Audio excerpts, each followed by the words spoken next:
Welcome to Vlog Thursday 424. Firewalls, self-hosted security, and some Homelab Q&A. I'm going to start out with, though, a little bit different because I have a request. And Homelab at launchsystems.com is how you can reach out to me. Many of you have, and thank you. I've been interacting with a lot of people, and it's been awesome for sure. And what I want now is to turn off my phone. All right, there we go. And make a request. I have been reaching out and talking to many more IT people as well. I know a lot of you aren't just people who are Homelab, and that's a big piece of it, but more specifically, I know a lot of you own IT companies, and I want to hear some of your success stories of using any of the tools that I've talked about on the channel. Someone had mentioned that I should do that. And it was from someone that started an interaction at Homelab at launchsystems.com. They're like, hey, I've had great luck with XCP-NG, blah, blah, blah. And I said, oh, that's great. I had a great conversation with the person. We ended up doing, I don't know what to call it. Is it just, do I say Zoom meeting, even though I'm not using Zoom? We used the Google Meet. We did a call, but a conference call. I don't know how to word these things. Throw in the comments how I should word that. Anyways, I do like hearing from a lot of you and any of the success, whether it's maybe something with XCP-NG, TrueNAS, or UniFi, Ubiquity, things like that. If one of these things help you, it's always cool to hear from any of you on that topic and engage with it. I'm just trying to put more things together and maybe bring a little bit more light to the channel, because it's always me talking about stuff. And I mean, it is my channel, so I guess it makes sense, but I want to have other people's views or whatnot brought in. I also was seeing about this with my friend who owns Railstream, because some of the upcoming videos I have are about, he found me through my channel. He set up following some of my guides and other people's, built out his servers, and runs a business on many of the things that I talk about. And it's really interesting, because it's not just a small company. It's gotten quite big. And, I just want to share the success with you. And if you can share, what you found helpful, that would be great. And Homelab at launchsystems.com is where that would go. Next is, I plan to probably, I'm trying to figure out how to word this. Maybe Matt, if he's listening, has a what we're going to call it, because I think we're going to call it Tom's Lab. I don't know if we Matt's in the background doing stuff. And I want to do like an after hours type thing. What did we decide we're going to call it, Matt? That was so much earlier today. Oh, damn, what was it? It was something. Was it Tom's Lab? No, it had something to do with gift cards and Applebee's. Oh, wait, okay. No, that was the email I got earlier. I think it was it was lab time or something like that. Yeah. It was simple. It was super simple. Yeah, like lab time with Tom or something like that. Time to blow things up. Yeah. That's it. Anyways, I'm going to use Jitsi Meet so people don't have to sign up. I'm going to start doing where people can be more interactive. So instead of just this chat here, this will not be something that's streamed on YouTube. This will be a session I do afterwards, and maybe something that I offer on a more regular basis. We're always spitballing ideas in the back end of that stuff. Oh, what am I drinking here? If they want to reach out and sponsor me, but by the way, not sponsored, I just like their name, Liquid Death. I feel like you have to say it that way. It's the most dangerous water you can get, folks. Yep. This is their green tea agave. I particularly like this. It is really good. I didn't realize they had drinks. I thought everything that they did was like water. And that was I'm going to hold on. Downtime with Tom. I kind of like it.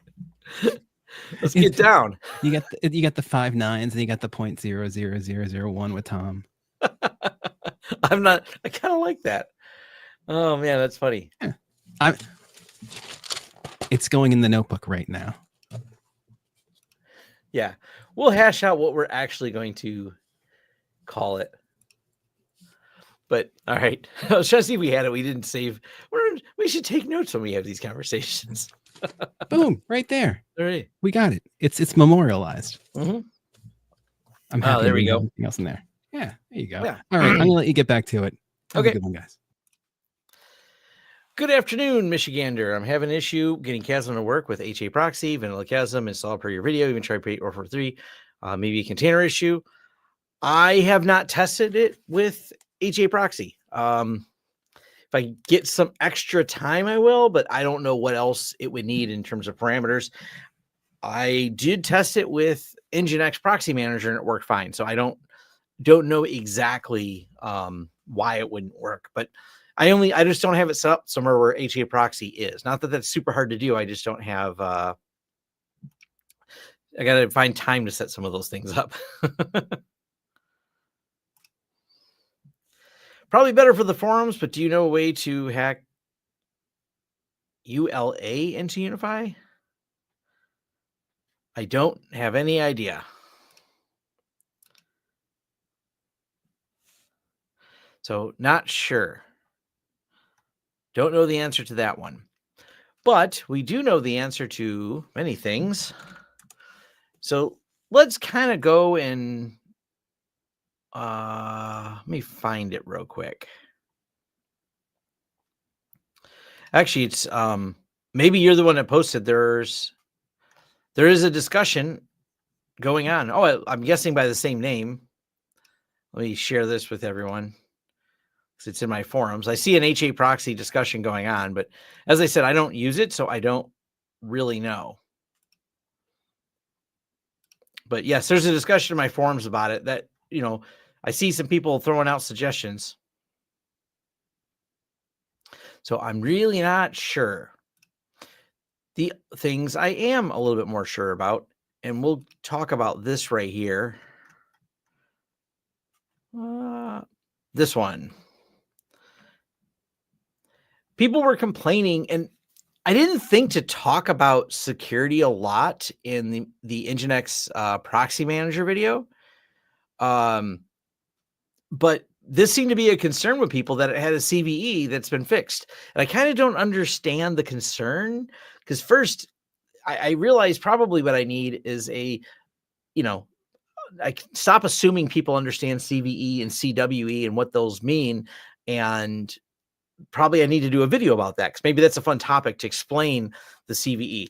It's not about having a CVE in a product. It's about what that CVE is. I covered this in my Fortinet video, and that's one of the things I talked about is the types of problems they have.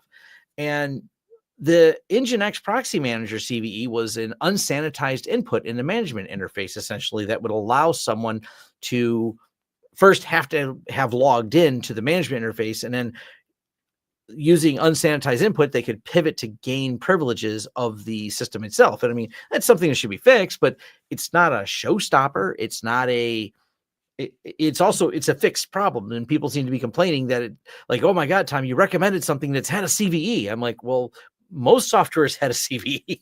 It's like any mature product has a trail of them.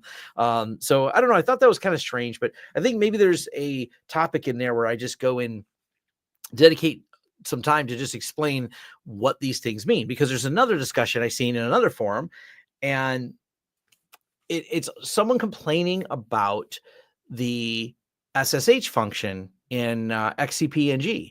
And I'm like, yeah, they're not patched for the latest CVE, but there's no path to execution because it's not turned on. It's not a feature enabled. So it's not something you have to fix right now. This is also a problem when people start just doing scanning. I got in a debate with someone the other day about this. They were just scanning through the DLLs that were packaged with something. And even if those DLLs weren't used, and yes, I know they should prune them out, but they didn't. If there's an old DLL in there, that doesn't mean the software is vulnerable if it doesn't use that DLL. So maybe there's a bigger discussion I need to have to help people. I can just send a reply here's how security actually works, so you have a better understanding of it. Because it's kind of strange when people were debating me on this topic, and I'm like, I kind of don't. I was trying to figure out what gets in people's heads about some of there. What self-hosted app or set of apps ecosystem do you recommend for CyberSec? XDR, XDFIM, Firewall, WAF, App Firewall, centralized system, I don't know much into self-hosted well, but other than you got Wazoo and Security Onion. Those are the two that I can come up with right now. I've done videos on both of them explaining what they are. If you look, there's only one Wazoo video and it's not sponsored. There's a lot of sponsored Wazoo videos out there, but I did one that was unsponsored, and you can watch my video if you'd like. Hey, Tom, thanks for being able to share your knowledge. I've learned a lot. Greatly appreciate it. Awesome. Fantastic. Are you still using pfSense? Do you switch? I use pfSense and I use UniFi. contrary to what people may have been saying in the comments, I have several locations and we manage a lot of clients. So we have UniFi and pfSense out there. We even got some Meraki out there too. So it's not about switching or making a commitment. I guess if you only have one home lab, you become more committed to a single device. But I have several labs and then production environments. So we have many things. So I'm using both.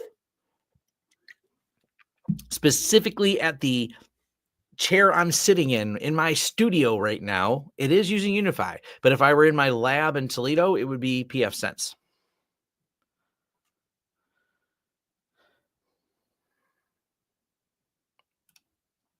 All right, so you found the Nginx proxy manager helpful. Awesome. Apps for managed service providers. Or if you're asking what we use for SIM, we use Blumera and we use Huntress for security, and we also use SentinelOne. None of those are self-hosted. Ran into UniFi gateway pitfalls. I ended up buying 3DM Pro Maxes to test the site magic. I've been incredibly impressed so far. Not really a pitfall, but a little bit of a annoyance. I don't like the way they do the OpenVPN server because it defaults to pushing all routes. I mean, it's just one of those things that probably doesn't matter for the majority of customers, but for me, I wanted to get really detailed on it, and the default setup for OpenVPN and UniFi pushes all routes. So if you have 8 networks, it'll push all 8 of those networks over.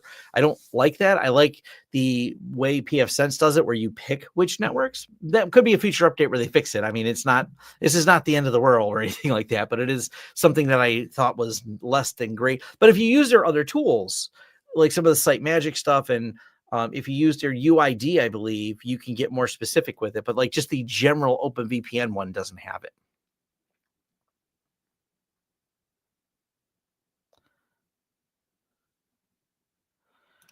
If it doesn't have a CV, it's probably never been tested or doesn't do anything. Good chance on that. Vulnerability versus exploit.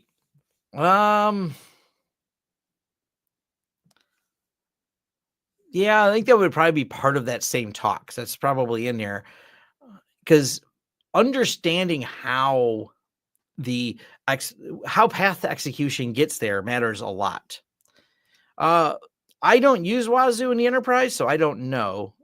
They offer enterprise support, so I guess I don't use them. So my concern on CVEs with NPM or the past development was almost halt things. We're not getting patched. Seems that's changing a patch here. Oh, and this is just the fun of open source projects. You have a lack of maintainers they're giving it away for free. And then this is sometimes why people quit open source. Great discussion. And I listen to the open source security podcast a lot. It's a great podcast. I highly recommend you listen to it. And you really hear the struggles the developers have. It's one of the funnier things that was said.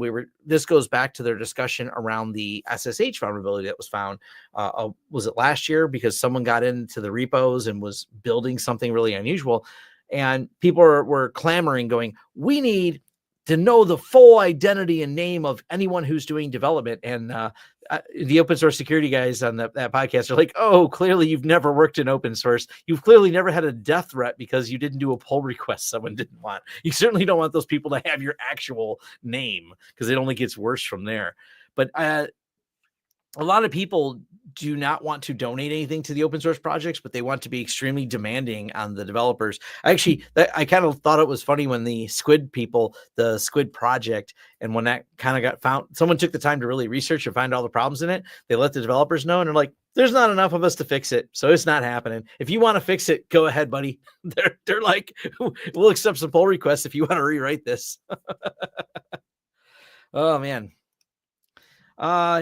Have I used it with self-hosted Screen Connect? No, I have not.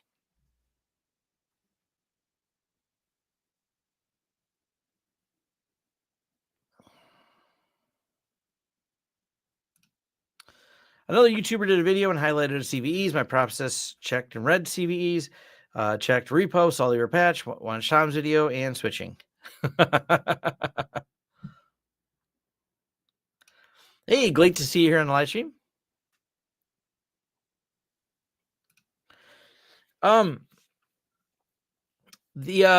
We use, I mean, Huntress doesn't have, they don't have tier. Well, no, we're not using the SIM product, so I guess that might be the question.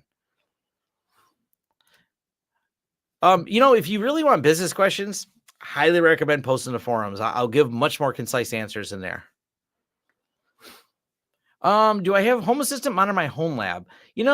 I don't monitor much in my Homelab because it's kind of a don't care type thing. So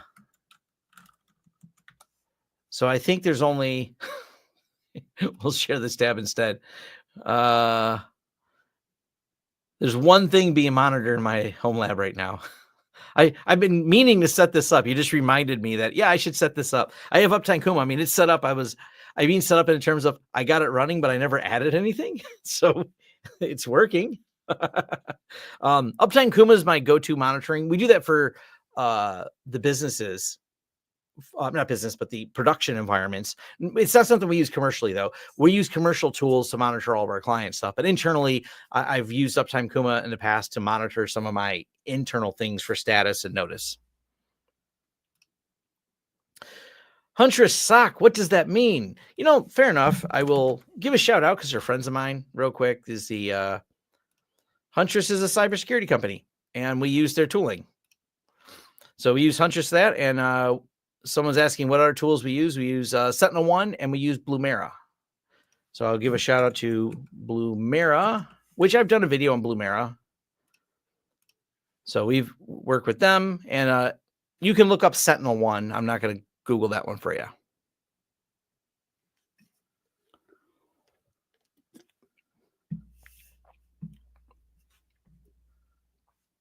Yeah, there's lots of them out there.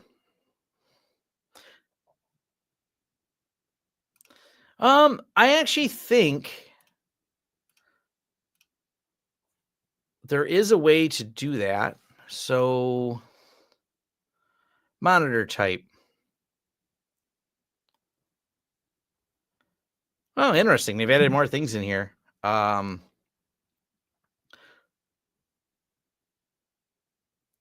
container, DNS,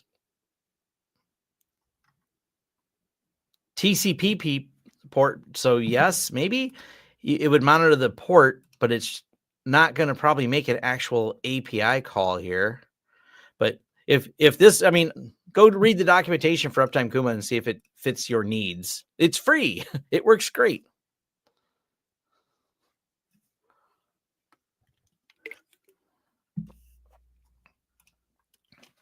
Yeah, the MikroTik extenders are pretty cool. They work. I've used them. I don't have that many of them out there. I think we've only ever needed to use them in one particular odd job.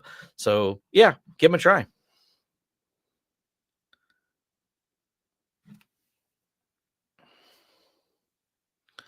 It's too bad Uptime Kuma doesn't support UDP checks. Well, that's because UDP would need to respond back. So it's hard to say like a UDP check. Think about how UDP works first, and then you'll understand why that's, or Google how UDP works. I will say, and me and my friend have been talking about this. I've been using, and I got to get, that's actually something maybe I'll finish tonight because I got a lot of other projects done, but we're setting up, me and Matt are building out some different LLMs so they're self-hosted. But, I still use the Google one and things like that. It's amazing what it gets right. It's also wild what it gets wrong. It just does things. Perfect example, and I'm completely guilty for not double checking it because I should have checked this. 100% should have. If you watch my Nginx Proxy Manager video, for reasons that I don't know, I told the ChatGPT because I was double checking a few things. And even one ChatGPT gives me an answer to something, I question it frequently to validate it. Or I sometimes use two different LLMs to validate. I'll take the output of one LLM, put it in a completely different one to say, hey, is this accurate? Just to see if I missed something. And I didn't do that. And ChatGPT decided there was a Docker socket it wanted to create for Nginx Proxy Manager. I just didn't notice it. So I copied and pasted it and did the video. And someone says, why is that there? And I'm like, it doesn't have to be. I'm sorry. It's ChatGPT put it there for no reason at all. So yeah, It's just sometimes that happens. The good and bad, I think you can learn and glean a lot from using the LLMs and asking questions. You can get a lot of good on there. But if you're a really new to technical things, it's challenging because you don't know if it's wrong. I usually know when it's wrong because sometimes I look at it and that doesn't make any sense. Matter of fact, when I can't remember certain ZFS things I want to do, I've used it, but I've also watched it just make up ZFS commands because it wants to make me happy. It wants to give me a command that'll do the thing I want to do, but the command doesn't exist. It'll give me a string of things that just can't happen in ZFS. And I'm looking at it going, why does it want to do that? Oh, man. I have been playing with this. I think Rust Desk is really cool. So for those not familiar with it, it's been on my to-do list to get this set up. I wish they would, get some funding so they can go through some type of code review, because that is a big challenge. It seems pretty solid, but I am not someone who audits code. And I hope someone who does audit code can do that.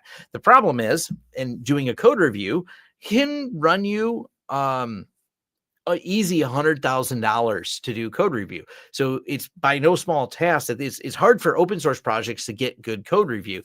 And it's hard to get people to donate the time to do it as well. So it's kind of a challenge to get these done, and it's kind of scary. But to the same side, let's go ahead and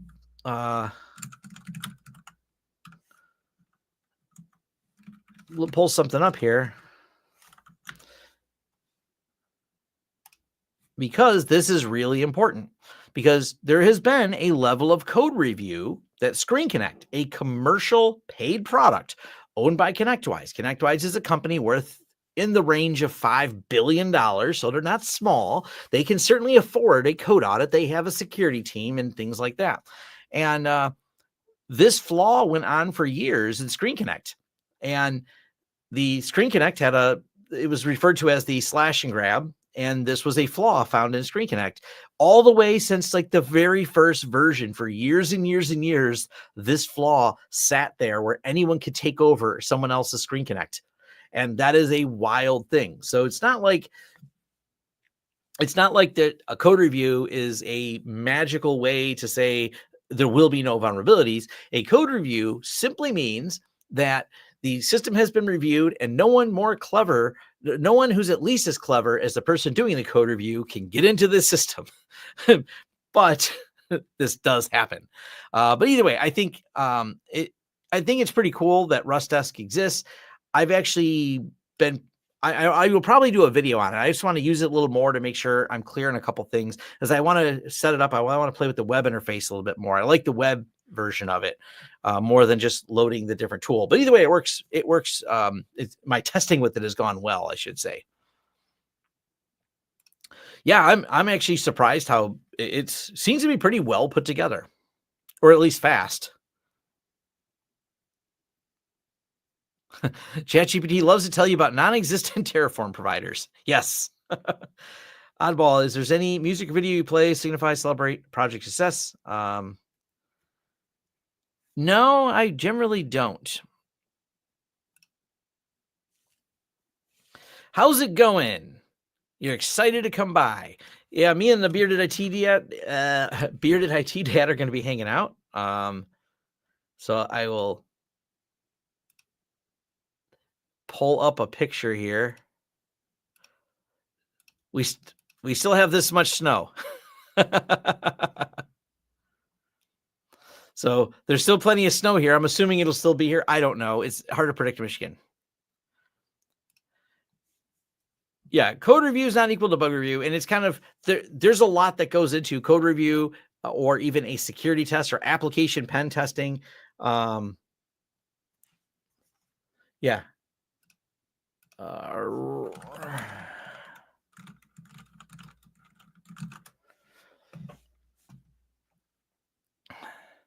But yeah, there's a lot that goes into it. They're expensive, and I do hope Rust Desk eventually gets that. Open source invoicing system. I'm still using Invoice Ninja. Works great. I really like it.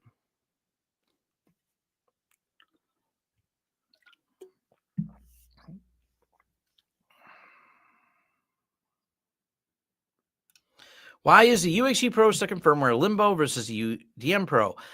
That's because they are developed by different teams internally. Essentially, they have different people developing, and because one has a controller built in, the other one doesn't, it does take longer for the firmware to get up. They're coming close to feature parity, but yes, they're not there yet. Break out the snowmobiles.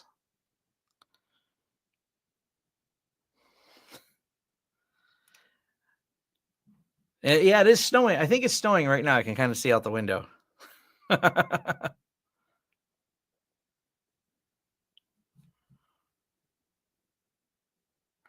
Yeah, I think there's been people that have poked at Rust test a little bit. I've seen people discuss it, but I don't know anyone who's actually, none of my people that I can't tell you a security researcher who's really taken it apart. But it's pretty cool. I like I said, I think it's neat. I think the fact that they have self-hosting, the fact that they have a business model around it makes me happy. So for people that want to support the project, you can say, cool, I want to use this, and not just a free self-hosting plan. I want to use one of their plans where I take care of it, and they actually have, things that support the project. I like when companies, especially in the open source world, have a business model that can, sustain the project, because that's how Bitwarden is. And I've seen a lot of hate people had for Bitwarden because of the fact that they have, licenses that support it. But I'm like, it's amazing that we have an open source tool that's extensive as Bitwarden and is open source. That's kind of a, no small task to write a system at the complexity that Bitwarden operates at, and allow you to self-host it, allow it to be open source so the code can be reviewed, but also have a sustainable business model behind it. So people complaining about the licensing on it, I was like, I get it. People want things for free, but at some point that's where things kind of fall apart, when everyone wants it for free and there's nobody to pay the developers to develop it.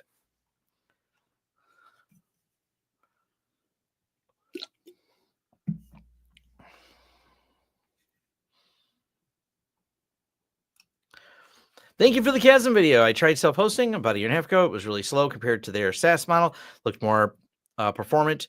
It comes down to how fast the machine is that you're running it on. That's really the bottom line. If it will run on a Raspberry Pi. Well, it will run on a Raspberry Pi. Will it run fast or performant? Not so much.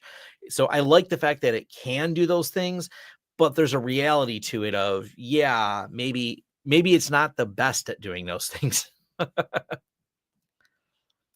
How do you get TrueNAS to work over VPN tailscale? I did a video on that mid last year. That video should still work. Generally speaking, when I'm using TrueNAS, though, I'm using the VPN built into my firewall. I'm not using the VPN on TrueNAS, but you can. It's an option they have in there.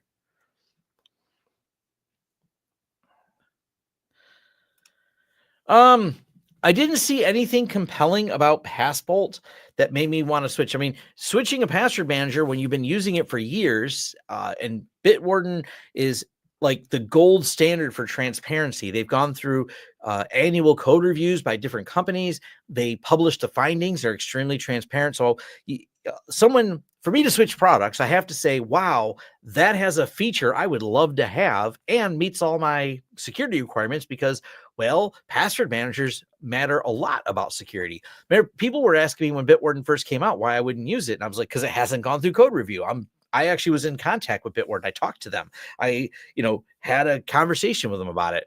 And once they went to their first code review, I made the switch, which is great because it was just before LastPass kind of failed. So, yeah.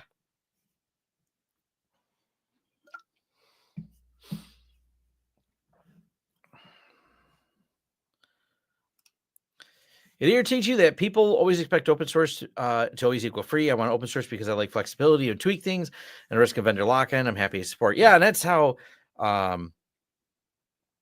feel as well. Like the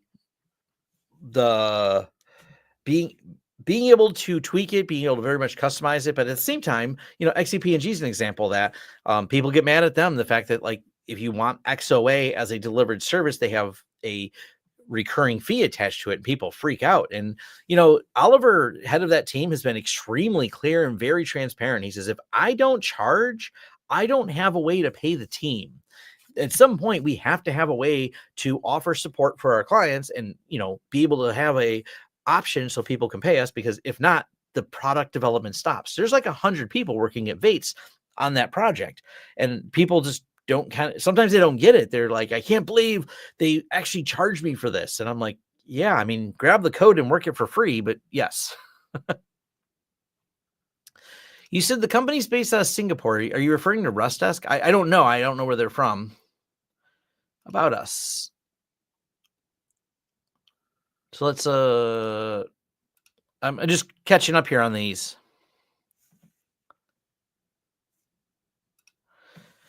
Oh, let's see.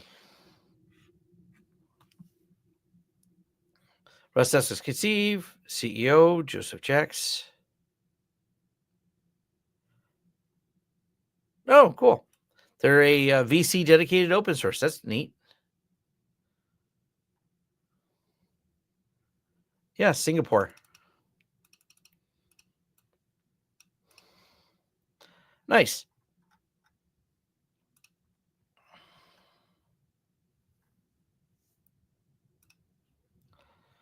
Will you do a new pfSense setup guide with the new Kia DNS? Probably when it becomes feature complete, I will do, but I'm not, I still use the old one because it does what I need. And most of our businesses use their Active Directory as their domain.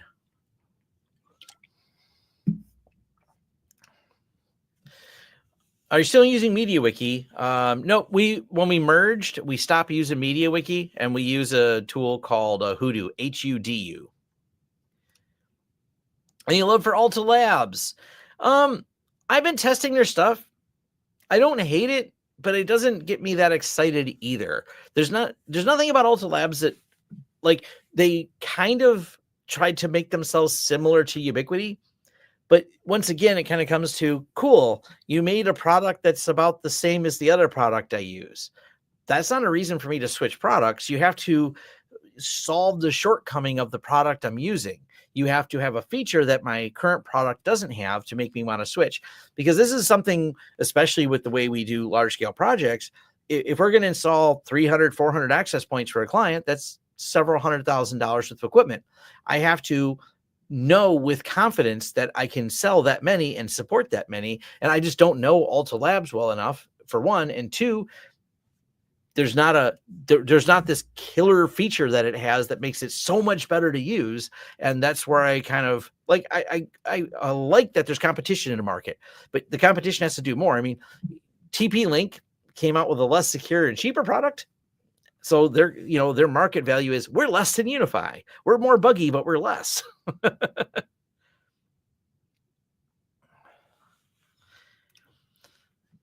UDM Pro for Homelab with dual WAN, main WAN is PPoE. I don't know who does better with PPoE. I see people complain about PPoE all the time, and I don't know who does a better job. I just don't have an answer for that. That is a answer I don't know the answer to, I should say. So I can't. You have to do some Googling of who can do better with PPoE. I don't have PPoE here that I run into much in the US.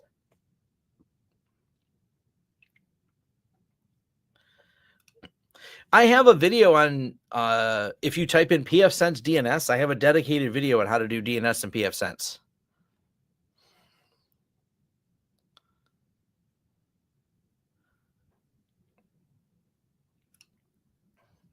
This might be a stupid question to ask, but where do you add the USW aggregation to your network to add more SFP plus? I don't use any of the routing functions on it. I just use it for switching. So I guess it depends on what your configuration is.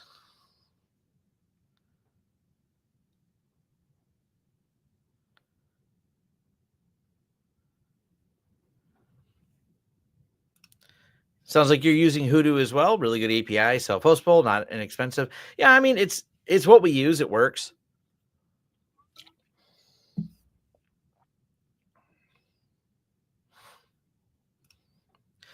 Are there any risks? You can change and then you can change back. So if you try to switch it and you have a problem, you can switch it back. I can't remember. I got to look because I don't think they did a good job documenting it. There was a couple things like NTP that wasn't working last I tested. I don't know if they fixed it in the latest version because I just didn't look.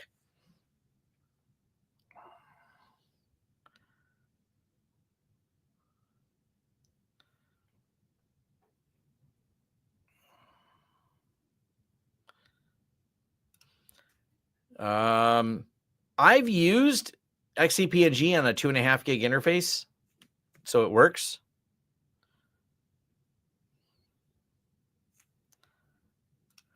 I mean, they send us, it's not about whining and dining. I mean, maybe for some it is. For me, it's not.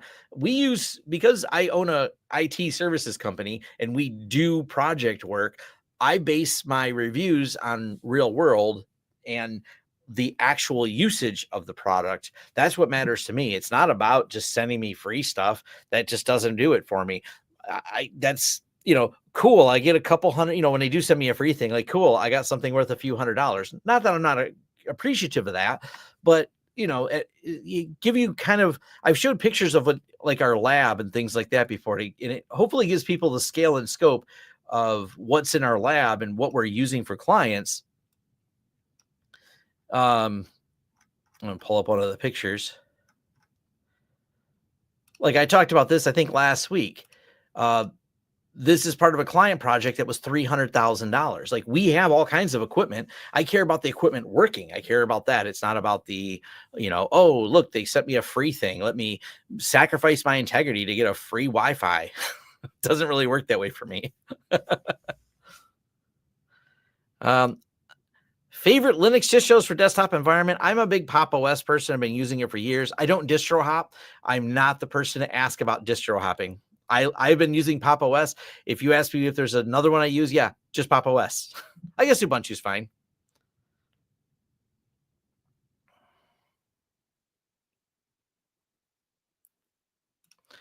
Has there been any rumors of U7 mesh? I don't think so. Reddit's probably a better place for rumors. Do you prefer Nginx Proxy Manager to Acme on pfSense or just a different flavor? It's all the same to me. I mean, HA Proxy has more features. So HA Proxy is definitely both a little bit more complicated, but also a much more in-depth reverse proxy. So it's not necessarily about preference as much as do you need those features? There's a lot of people that like traffic as well. How do you spell it again? It's like Trafek, I think.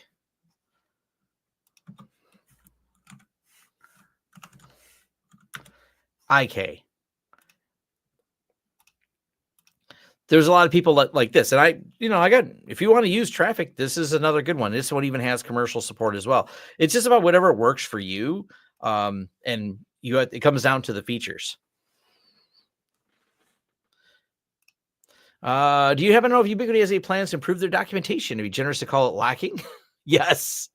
They are aware and they are actively working on it. I do talk to some of the Ubiquiti engineer people. I've had good conversations with them. It's, over the years, it's been Ubiquiti from this weird kind of we do things our way to much more interactive with the community and holding their world conferences, and which are great. They got more dates scheduled for that, where they actually are holding events. They're setting up booths. They're talking to people. I think they're doing a great job of stuff, and they know that they need more documentation. I like that they're actively working on it, but it's not even about money. This is one of the things I think people have a hard time understanding. Is even if you were to hand me right now, let's say, because I talk about firewalls, for example, and I've got a lot of experience working with firewalls, and you said, Tom, I'm going to give you $1 million to build a new firewall. I go, give me 8 and maybe, and maybe I'll get something out in a couple of years.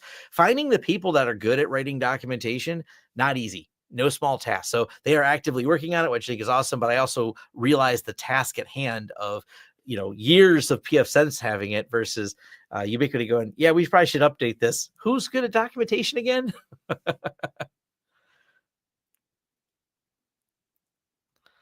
Debian versus Ubuntu. I'm partial to Debian all the time.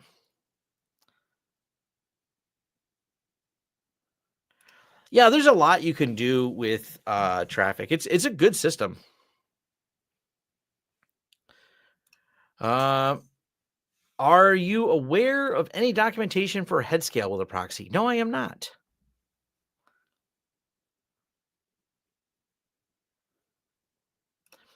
I don't make up the words.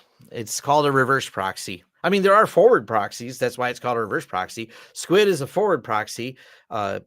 Nginx Proxy Manager is a reverse proxy.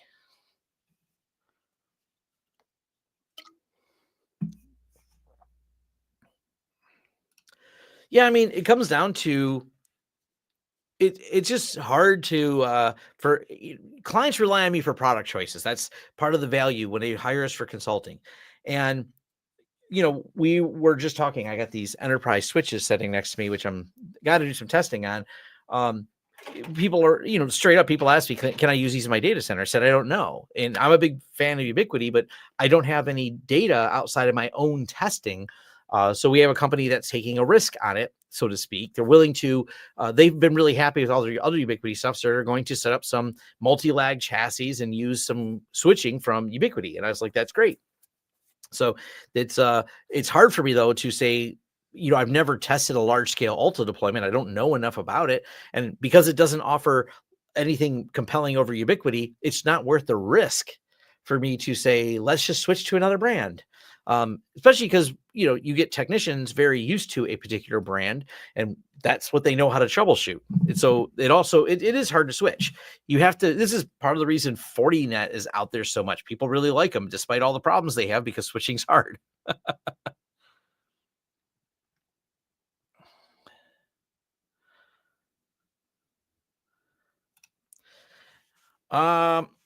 I don't have any problem at all running HA proxy on pfSense. I still have HA proxy on pfSense installs. I don't think it makes a difference where it runs. If you want to run it in a VM, it should work. Have you ever set up OSPF between Cisco or any other router switches? No, I don't do a lot of OSPF. Lack of need. Depends on the scenario. I think we just did one. No, that was all BGP. But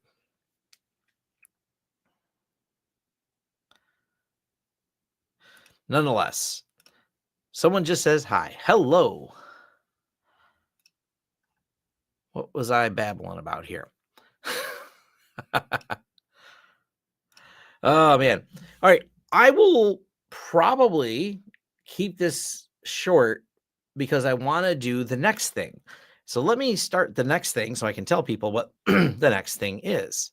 So I got to go into Jitsi Meet. And what I want to do, and I'll schedule this for, let me ask my wife something real quick because she said she wants me to call her, is that I'm going to schedule this to end, call my wife because she needs something. She's traveling right now. And then we will start a new stream, but it will be me testing out Jitsi because I'm kind of curious about it. If you aren't familiar with Jitsi Meet, let me pull it up so people can look at it. This is a self-hostable. Why did it break? Oh, I broke the share button. Come on. So it is there's the link to it so people can click it.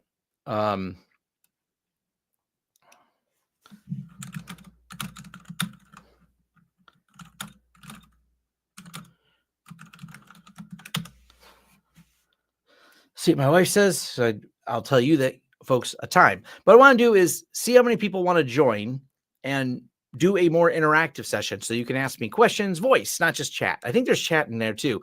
It's a complete experiment. I don't know how this is going to go. Why not a Nextcloud Talk server? I don't use Nextcloud is why. I just don't have a use case for it. Every time I say just your JITC. Yeah, so I can set this for.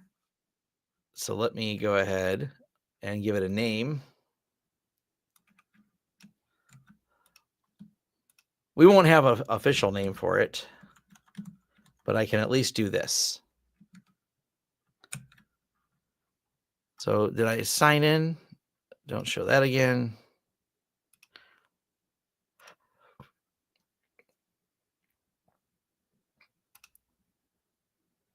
Cool. So this, that's funny that it did that. This will be the meeting link, and we'll see who will join. So stop sharing. There we go. I will jump on this. It is now I'm doing this in Eastern Standard Time. It is currently 3:46, and I will jump on at 4:15. So 4:15 EST. I will make this link live. Well, it's technically live right now, but I'm closing it. I will join it then. So this link right here, which is the Jitsi meet, and hopefully you can copy that out of there, at what will be 4:15 Eastern Standard Time, so 30 minutes from now, roughly, a little less than right now, like 28 minutes, I will jump on that for anyone that wants to interact. This is part of a plan I have to be I want to actually do some voice chat with people for interaction. I know there's some limitations here to the comments. I'm not stopping doing the live stream on YouTube. I still like doing this. This is easy for a lot of people already on YouTube, but for people who aren't on YouTube or want to actually say, hey, Tom, I have a question. I don't know if this will work. This could go completely wrong. So I don't know. It's also not going to be recorded, and I'm positive someone will click that link and they will put something awful on the screen, because people do that sometimes. And so there is no guarantees that that will not happen, because humans do that sometimes on the internet. There will be trolls. But it's something I'm working on. I want to see if I could do some more interactive things. I tried doing it in Discord, and not many people join the Discord, but I also think a lot of you are like, yeah, I don't feel like signing up for Discord. I use Discord sparingly myself. I only am there because there's enough people there that I have to check it. But yeah, I'm not a big in there. And if you jump in to it, you don't have to say anything. You can mute yourself. I don't care if you don't have a camera set up. Jitsi, matter of fact, doesn't require you to sign in. It doesn't require you to have a name. You can put whatever you want for your name. So that's one of the reasons I chose it, is I wanted something that is easy for people and doesn't invade your privacy, and just a way you can reach out and talk to me. So that's one of the reasons I chose it. And if it becomes popular, maybe I'll set up a self-hosted instance of Jitsi to do it. I think that might be pretty cool. But yeah.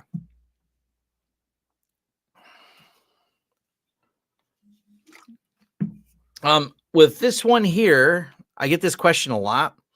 Go to lawrence.video/biz. I'll put that link in there for you. We got a whole channel where we talk about business things. I keep much more limited here on how much business stuff I talk about, but I've got a bunch of them that talks about generating leads in tech. It's hard. Marketing is probably the hardest thing for the tech businesses. Get out there and market. I've got hours of talks we've done. So one of them, I think one of the things I sent a lot of people is I hate my job is not a business plan. And I talk about why marketing has to be part of your plan and to make that work. Oh, fun stuff. Well, I'm going to bounce out of here. I'm going to go call my wife because she wants to call. And then at 4:15 my time is when I will jump back on the Jitsi one, and we'll see who's there. Matter of fact, it's funny because I got to reopen the tab? All right. I'm going to make sure it reopens properly. Cool. It does. See a lot of you in here already. That's cool. That's cool. All right. I will be back into the Jitsi one. I'm going to wind this one down. Let me not lose this. Then I'll jump in here in a little bit. Cool. I just want to make sure I saved the link. I am in Eastern time, so it will be 4:15 Eastern time that'll be in there. But thank you all for joining. It was awesome having all of you here. Reach out to me in the forums if you have lots of questions. And in roughly, we're down almost like 15, 20 minutes. I'll be back over here. I got to call my wife real quick, and we'll go from there. So it's meet.jitsi/vlog Thursday 4/24. It looks like a lot of you found the link and got it there. We'll do something more formal. This is very impromptu. This is Tom had an idea this morning, and now we're executing on it. But thanks everyone for joining, and I'll see those of you that join me in just a little bit. Thanks.